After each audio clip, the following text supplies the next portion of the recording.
दोस्तों IDFC first bank की बात करें तो यहाँ पे कुछ बड़ी अपडेट निकल के आ रही है जिसको इस वीडियो के माध्यम से डिस्कस करेंगे।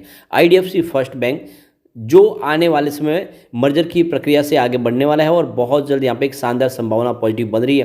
तो अच्छे से समझेंगे आईडीएफसी फर्स्ट बैंक क्या इस समय निवेश करना चाहिए, ब्रोकरेज हाउस की क्या राय है उसको समझेंगे। दूसरी तरफ ट्राइडेंट लिमिटेड की बात करें तो इस स्टॉक ने कोरोना काल के बाद लोगों को मल्टी बैग रिटर्न दिया। छोटा penny stock mid cap company भी बन गई, लेकिन पिछले 1-1.5 साल से स्टॉक की प्राइस नहीं बढ़ रही है, बल्कि ऊपर के लेवल से आधी कीमत में स्टॉक मिल रहा है। क्या इन्वेस्टमेंट करना चाहिए? क्या है बड़े फंड हाउस का रुझान? और क्या टेक्सटाइल सेक्टर में एक शानदार तेजी आने वाली है? जानने की कोशिश करेंगे इस वीडियो के माध्यम से। दूसरी तरफ अगर हम बात करें पीएनबी की तो यह बैंक बहुत मजबूत है। आप ये समझ सकते हो इसकी प्राइस आने वाले समय में 4 डिजिट में जाने की संभावना बनी हुई है, क्योंकि पिछले कई सालों से पीएसयू बैंक नहीं दौड़े और अब यहाँ पे दौड़ शुरू हो गई। तो पीएनबी फंडामेंटली मजबूत भी लग रही है। तो क्या दाव लगाना चाहिए, जानेंगे इस वीडियो के माध्यम से। एक और कंपनी को डिस्कस करेंगे जो बहुत ही शानदार स्प्लिट देने जा रही है। लेकिन फ्रेंड उससे पहले अगर आप पहली बार हमारे चैनल पे आए तो चैनल को सब्सक्राइब कर दीजिए, एक बेल आइकॉन दबा दीजिए ताकि जब भी नया वीडियो बने पहला नोटिफिकेशन आपको मिले। वीडियो पसंद आए तो लाइक से जरूर कीजिए। चलो फ्रेंड्स वीडियो स्टार्ट करते हैं। मैं हूँ आपका दोस्त एसपी दवे और हमारे अपने चैनल ऑनलाइन कमाई में आपका बहुत बहुत स्वागत है। तो सबसे पहले आईडीएफसी फर्स्ट बैंक की बात करें तो स्टॉक की क्लोजिंग 88.40 पर फ्राइडे को, जहाँ पे 0.057% की तेजी देखने को मिली। अब यहाँ पे जो सबसे बड़ी गुड न्यूज है कि आरबीआई की तरफ से जो मर्जर की प्रक्रिया है आईडीएफसी फर्स्ट बैंक और आईडीएफसी फाइनेंशियल की, उसको मंजूरी दे दी गई है। यानी आरबीआई ने नो ऑब्जेक्शन कहा है, अब आप इस स्कीम को आगे बढ़ा सकते हैं। तो अलग अलग रेगुलेटरीज के यहाँ पे अप्रूवल लेना होगा, जिसमें एनसीएलटी है और दूसरी और बहुत सारी संस्थाओं की अप्रूवल लेनी होगी जो आगे जाके कंपनी लेगी। लेकिन अब एक बड़ा सा जो टेंशन था वो खत्म हुआ है कि मर्जर की प्रक्रिया जल्दी आगे बढ़ सकती है और आने वाले समय इसके लिए संभावना पॉजिटिव बनेगी और ये स्टॉक कमाल कर सकता है। एक जो बड़ी अपडेट और निकल के आ रही है, आदित्य बिरला सन लाइफ के साथ में आईडीएफसी फर्स्ट बैंक ने कोलैबोरेशन किया है। दोनों मिलकर फाइनेंशियल सॉल्यूशन प्रोवाइड करेंगे। तो देख सकते हो कि आदित्य बिरला सन लाइफ इंश्योरेंस कंपनी के जो भी प्रोडक्ट है और उनकी आईडीएफसी की फर्स्ट बैंक के माध्यम से उन कस्टमर को ये प्रोडक्ट प्रोवाइड किए जाएंगे और इसका फ़ायदा दोनों को ही मिलेगा। तो कुल मिला के देख दो कि जो आईडीएफसी फर्स्ट बैंक का जो डिस्ट्रीब्यूशन है, जो नेटवर्क है, उसके माध्यम से ये सेवाएं आगे बढ़ेगी और इंश्योरेंस के प्रोडक्ट लॉन्च किए जाएंगे उनके लिए। तो इससे कस्टमर को भी फ़ायदा होगा और बैंक का रेवेन्यू भी बढ़ता हुआ दिखाई देगा। अब यहाँ पे देखो कि सेंट्रम ब्रोकिंग की तरफ से देखें तो इसमें बाय की रेटिंग दी गई है। उनके हिसाब से करंट लेवल से अगर खरीदारी करते हो तो इसमें 16% की अपसाइड देखने को मिल सकती है। तो सेंट्रम ब्रोकिंग ने यहाँ पे इसका 104 का टारगेट दिया और बाय की रेटिंग दिया और देख सकते हो कि इसका बिजनेस काफ़ी अच्छा है, प्रॉफिट में कंपनी बनी हुई है, लगातार एबिडेटा मार्जिन सुधर रहा है और सीएजीआर में भी वृद्धि हो रही है और इसीलिए इस समय निवेश करना चाहिए, ऐसा सेंट्रम ब्रोकिंग का कहना है। सेंट्रम ब्रोकिंग का कहना है कि मार्केट शेयर काफ़ी अच्छा बढ़ रहा है इनका, फिजिकल हो या डिजिटल मार्केट में देखें तो इनका दबदबा बना हुआ है। दूसरी तरफ देखें तो कुणाल बोथरा की तरफ से भी यहाँ पे खरीदारी की सलाह दी है और यहाँ पे देखें उन्होंने इसका 96 का टारगेट दिया है। तो स्टॉप लॉस 87 के आसपास रख के अगर आप इसमें खरीदारी करें तो 96 का टारगेट देखने को मिल सकता है। वेब से क्लोजिंग 88 के आसपास ही है। तो ये अच्छा मौका है आईडीएफसी फर्स्ट बैंक में लॉन्ग टर्म के नजरिए से निवेश करने का। अब चलते हैं हम ट्राइडेंट लिमिटेड की तरफ। क्लोजिंग 36.15 पर यहाँ पे 0.28% की तेजी देखने को मिली। वैसे ट्राइडेंट के प्राइस देखें तो 36 के काफ़ी समय से एक तरह से एक मजबूत सपोर्ट बना हुआ है 36-35 का। बहुत जल्दी यहाँ पे एक शानदार तेजी बन सकती है। इसमें गिरावट नहीं हो रही है, स्टॉक आपको इस समय मजबूत दिख रहा है। इसका जो भी एक सपोर्ट बन चुका है, आने वाले समय तेजी से आगे बढ़ सकता है। वैसे 2020 में स्टॉक 3 रुपीज़ के आसपास था, वहाँ से जो दौड़ लगाई तो 70 तक चला गया, काफ़ी शानदार प्रदर्शन किया। लेकिन अब ऊपर के लेवल से देखें तो आधी कीमत वापस हो गई, यानी 70 का स्टॉक 36 में मिला है। लेकिन जल्दी यहाँ पे शानदार संभावना पॉजिटिव बन सकते हैं। यहाँ पे कंपनी की सेहत को देखें तो काफ़ी शानदार डिविडेंड पे आउट करती है, 41.3% का डिविडेंड पे आउट करती है कंपनी। डेटर डेज में अच्छा खासा इंप्रूवमेंट हो चुका है। 26.5 डेज से पहले जो घट के अब 15.9 डेज के आसपास आ गए। वर्किंग कैपिटल रिक्वायरमेंट भी कम हुई है, 72.6 डेज जो घट के अब 45.7 डेज के आसपास गए। यानी सेहत अंदर से सुधर रही है ट्राइडेंट की और कंपनी अपने बिजनेस को एक्सपांड भी कर रही है, अपने शोरूम की संख्या को बढ़ा रही है, साथ में अब नए प्रोडक्ट लॉन्च किए जा रहे हैं ऐसे लोगों के लिए। जो कस्टमर अभी तक जो ब्रांडेड प्रोडक्ट नहीं खरीदते थे उनके लिए भी कंपनी प्रोडक्ट लेके आ रही है, ताकि जो नॉन ब्रांडेड कंपनी खरीदने वाले जो है वो भी उनकी तरफ आकर्षित हो। साथ में कंपनी अपना जो बिजनेस है वो इंडिया में ज़्यादा फोकस करे। इनका 53% का बिजनेस एक्सपोर्ट से आता है, लेकिन अभी इंडिया के बाजार में वो ध्यान दे रहे, यहाँ पे इंडिया के हिसाब से प्रोडक्ट लॉन्च करे। कैपेसिटी भी बढ़ाई जा रही है लूम्स की और स्पेंडल्स की, जिससे आने वाले समय प्रोडक्शन और बढ़ेगा। टेक्सटाइल सेक्टर के अलावा देखें तो केमिकल डिवीजन में भी कंपनी अपनी कैपेसिटी को बढ़ा रही है, पेपर डिवीजन में भी कारोबार बढ़ा रही है। आने वाले समय वाकई में कमाल कर सकता है स्टॉक। यहाँ पे Q2 काफ़ी शानदार, अब Q3 भी आने वाला है, बेहतर रहने की उम्मीद है। रेवेन्यू 1.8 थाउजेंड करोड़ के आसपास, जहाँ पे 25% की बेसिस पे वृद्धि देखने को मिली। नेट इनकम 90.71 करोड़ रही, जहाँ पे 142% की शानदार जंप देखने को मिली। नेट प्रॉफिट मार्जिन 5.05% रहा, जहाँ पे 94.23% की ईयर बेसिस पे बढ़त देखने को मिली। तो आप देख ही सकते हो काफ़ी शानदार रहा है इसका रिजल्ट।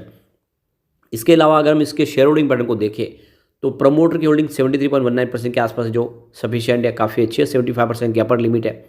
एफआई ने अपने इन्वेस्टमेंट को लगातार बढ़ाया।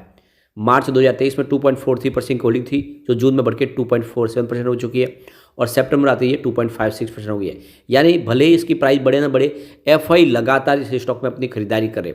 इसके अलावा डीआई ने अपनी होल्डिंग को बढ़ा दिया है। 0.04% की होल्डिंग थी मार्च में, जो इस समय 0.05% के आसपास ही है। तो डीआई का निवेश भी बढ़ा है, एफआई का निवेश भी बढ़ा है। जो होल्डिंग घटी है तो वह है जनरल पब्लिक की। 23.09% की होल्डिंग थी मार्च में, घट के 23.03% हो गई जून में, और 22.95% हो गई है सितंबर में। तो जनरल पब्लिक शेयर बेच रहे हैं, लेकिन एफआई डीआई जम के खरीदारी कर रहे हैं। ऐसे में आपको भी निवेश करना चाहिए। यहाँ पे आने वाले समय ट्रेडेंट आपको मालामाल कर सकता है। अब चलते हैं हम उस स्टॉक की तरफ जो एक बहुत ही मजबूत सरकारी बैंक है, यानी पीएनबी, जो इंडिया की दूसरी सबसे बड़ी लार्जेस्ट बैंक है एसबीआई के बाद। 89.20 पर क्लोजिंग थी, जहाँ पे 0.72% की गिरावट देखने को मिली। वैसे स्टॉक 266 का ऊपर ट्रेड करता था 2010 में। उस हिसाब से देखें तो ये स्टॉक बहुत ज़्यादा अंडर वैल्यू। आने वाले समय ये इसकी जो प्राइस है 4 डिजिट में जाने की संभावना बनी हुई है। रिजल्ट काफ़ी शानदार है Q2 का। रेवेन्यू 9.58 थाउजेंड करोड़ के आसपास, जहाँ पे 53.56% की में इसमें वृद्धि देखने को मिली। नेट इनकम 1.99 थाउजेंड करोड़ रही, जहाँ पे 302% की शानदार जंप देखने को मिली। नेट प्रॉफिट मार्जिन 20.78% है, जहाँ पे 162% की ज़बरदस्त जंप देखने को मिली। तो काफ़ी शानदार रिजल्ट रहा है, देख सकते हो कि यहाँ पे Q2 का। अब यहाँ पे अगर हम इसके पॉजिटिव निगेटिव पहलू को देखें तो पहला पॉइंट पॉजिटिव वो है एनुअल रेवेन्यू, जिसमें 12.16% की वृद्धि देखने को मिली है, जो लास्ट ईयर 99,084 करोड़ के आसपास रहा है। सेकेंड पॉइंट भी पॉजिटिव वो है क्वार्टरली रेवेन्यू, जिसमें 30.42% की वृद्धि देखने को मिली है, जो ईयर ऑन बेसिस पे 29,857 करोड़ रहा। तीसरा पॉइंट निगेटिव वो है एनुअल नेट प्रॉफिट, जिसमें 13.27% की गिरावट देखने को मिली है, जो लास्ट ईयर 3,348 करोड़ रहा। लेकिन अगला पॉइंट पॉजिटिव वो है क्वार्टरली नेट प्रॉफिट, जिसमें 300% की शानदार जंप देखने को मिल रही है, जो ईयर ऑन बेसिस पे 1,990 करोड़ के आसपास रहा। अगला पॉइंट फिर से पॉजिटिव वो है स्टॉक की प्राइस, जिसमें 66.05% की वृद्धि देखने को मिली है। सेक्टर में सिर्फ 30% की वृद्धि हुई है, तो सेक्टर के मुकाबले इसका प्रदर्शन अच्छा है और ये इसके लिए पॉजिटिव पॉइंट है। एक और पॉजिटिव पॉइंट है वो प्राइस टू अर्निंग रेशियो, यानी पी रेशियो, जो 16.64 है। इंडस्ट्रीज़ का पी रेशियो 24.69, तो इंडस्ट्रीज़ के पी रेशियो के मुकाबले इसका पी रेशियो अच्छा है, बहुत कम है। अगला पॉइंट फिर से पॉजिटिव वो है डेट टू इक्विटी रेशियो, जो 0.74 है, तो लेस देन 1 पे। तो ये भी समझ लो इसके लिए एक बहुत ही एक पॉजिटिव पॉइंट बनना है। फाइनेंशियल सेहत काफ़ी अच्छी है बैंक की। एक पॉइंट निगेटिव बंदा हुआ है रिटर्न ऑन इक्विटी, यानी ROE, जो 3.54% है, लेस देन 10% है, तो ये इसके लिए एक निगेटिव पॉइंट बनना है। इसके अगला पॉइंट फिर से पॉजिटिव वो है म्यूचुअल फंड की होल्डिंग, जो इंक्रीज हुई है लास्ट क्वार्टर में। एक पॉइंट यहाँ पे न्यूट्रल वो है प्रमोटर के शेयर होल्डिंग में, प्रमोटर की होल्डिंग सरकार की होल्डिंग अनचेंज है 73.15% पर। एक और यहाँ पे न्यूट्रल पॉइंट है वो है इंटरेस्ट कवरेज रेशियो, जो 1.44 है, तो ये नॉर्मल रेंज के अंदर है, 1 से लेकर 1.5 की जो रेंज है उसके अंदर ही है। एक पॉइंट फिर से पॉजिटिव वो है प्रमोटर की जो शेयर है वो 0 प्लेज, यानी कोई शेयर गिरवी नहीं है। तो यहाँ पे अगर हम टोटल पॉजिटिव पॉइंट की बात करें तो आपको पड़ रहा भारी पॉजिटिव पॉइंट का ही दिखाई देगा, यानी करीब 8 पॉइंट यहाँ पे पॉजिटिव है। निगेटिव पॉइंट की बात करूँ मात्र 2 पॉइंट निगेटिव है और 2 न्यूट्रल पॉइंट है। इसका मतलब यहाँ पे आप निवेश कर सकते हैं, आने वाले समय पीएनबी आपको मालामाल कर सकता है। यहाँ पे एफआईडीआई जम के खरीदारी कर रहे हैं। प्रमोटर की होल्डिंग 73.15% के आसपास है। एफआई की बात करें उनकी होल्डिंग लगातार बढ़ रही है। मार्च में 1.71% की होल्डिंग थी, जो जून में 1.82% हुई, फिलहाल 2.65% हो चुकी है। डीआई ने भी अपनी इन्वेस्टमेंट को बढ़ा दिया है। 13.53% होल्डिंग थी मार्च में, जो इस समय 13.80% के आसपास आ चुकी है। तो कुल मिला के देखें तो जो निवेश घटा है वो है जनरल पब्लिक का। 11.61% होल्डिंग थी मार्च में, जो इस समय 10.41% के आसपास आ गई है। तो कुल मिला के पीएनबी में निवेश करना चाहिए, आने वाले में आपको पीएनबी मालामाल कर देगा। अब चलते हैं उस स्टॉक की तरफ जो हमें स्प्लिट का फायदा देने जा रहे हैं। तो यहाँ पे हम बात करें HMA एग्रो इंडस्ट्रीज लिमिटेड की 765 पर स्टॉक है, जहाँ पे 2.62% की तेजी देखने को मिली। अब कंपनी यहाँ पे अपने स्टॉक की प्राइस को स्प्लिट करने जा रही है। तो देख सकते हो कि कंपनी 1:10 के रेशियो में अपने स्टॉक को स्प्लिट करे जा रहे हैं। जो आप देखें तो जो फेस वैल्यू 10 रुपये है उसको 1 रुपये बदले जा रहे हैं, 1 के बदले 10 शेयर दिए जाएंगे। इसकी रिकॉर्ड डेट भी आ चुकी है 29 दिसंबर 2023। उसके पहले अगर आपके शेयर डीमैट अकाउंट में आ गए तो आपको इस स्प्लिट का फायदा हो सकता है। तो आपको इस समय निवेश कर लेना चाहिए, आपके पास मौका है, आपको आने वाले समय स्प्लिट का फायदा मिल सकता है। वैसे कंपनी का IPO 4 जुलाई 2023 को ही आया था, नहीं बहुत ही कम समय, वो 4-5 महीने हुए। और इसकी जो लिस्टिंग है वो देखें तो 5.13% प्रीमियम के साथ हुई थी 615 के आसपास। और अब यहाँ पे इसने 17% का पॉजिटिव रिटर्न दिया इस दौरान। और अब यहाँ पे स्प्लिट की वजह से फिर से इसकी प्राइस बढ़ने की संभावना बन जाएगी, निचले लेवल से लोग खरीदारी करेंगे, क्योंकि स्टॉक की प्राइस ज़्यादा होने की वजह से काफ़ी लोग इसमें इंटरेस्ट नहीं लेते। लेकिन जब इसकी फेस वैल्यू कम हो जाएगी तो ऐसे में लोगों का अट्रैक्शन बढ़ता है और प्राइस बढ़नी शुरू हो सकती है फिर से। तो इसीलिए कंपनी स्प्लिट करने जा रही है, तो इन्वेस्टमेंट आप कर सकते हैं। लेकिन फ्रेंड, कोई भी इन्वेस्टमेंट करने से पहले अपने फाइनेंशियल एडवाइजर से बड़े ले ले या अपना खुद का रिसर्च करें, क्योंकि मैंने वीडियो आपके एजुकेशनल पर्पज़ के लिए ही बनाया। वीडियो पसंद आए तो लाइक शेयर जरूर कीजिए और चैनल को सब्सक्राइब कर दीजिए। Thank you friend.